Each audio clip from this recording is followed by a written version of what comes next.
तू ये रे इथे.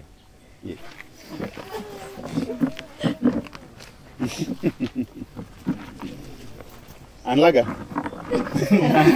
पांठीवर जाऊ. मला तुला एक प्रश्न विचारायचा. पहिला पहिला प्यार है हे सलमान खान नंतर तुझ्यावर पिक्चराइज झालं. तेव्हा तुला कसं काय वाटलं? बरं, तुला हे माहित नव्हतं की जेव्हा तू शूटिंग करत होतास तेव्हा तुझ्यावरती कुठलं गाणं वाजलं जाणार आहे हे तुला माहित नव्हतं. मग तू काय इमॅजिन केलं तेव्हा? खरं तर सर मी खूप शाय आहे. माझ्या विरुद्ध कॅरेक्टर आहेत जे मी मूवीमध्ये करत होतो त्याच्या विरुद्ध कॅरेक्टर आहेत.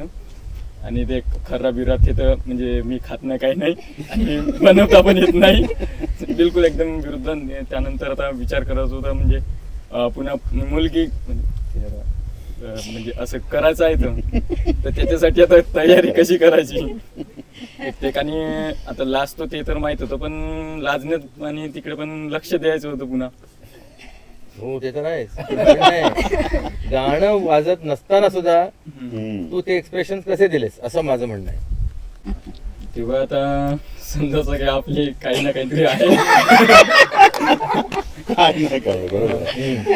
बरोबर गिटार बदलली होती त्या भूमिकेतून. आणि असंच होतं असं लक्षात येऊन गेले की हेच होऊ शकते असंच. हो पण ते असं लुक वगैरे देताना वगैरे सगळं करताना ते जे काय होतं ना ते गमतीशीर होतं. धन्यवाद sir.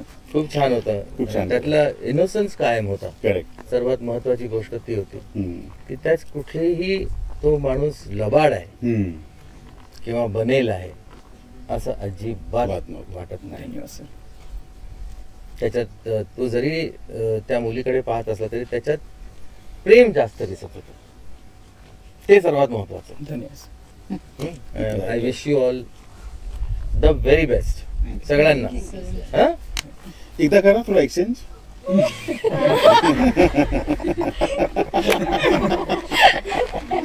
Good good good. All the best. All the best. Thank you so much. बरं वाटलं, मजा आली.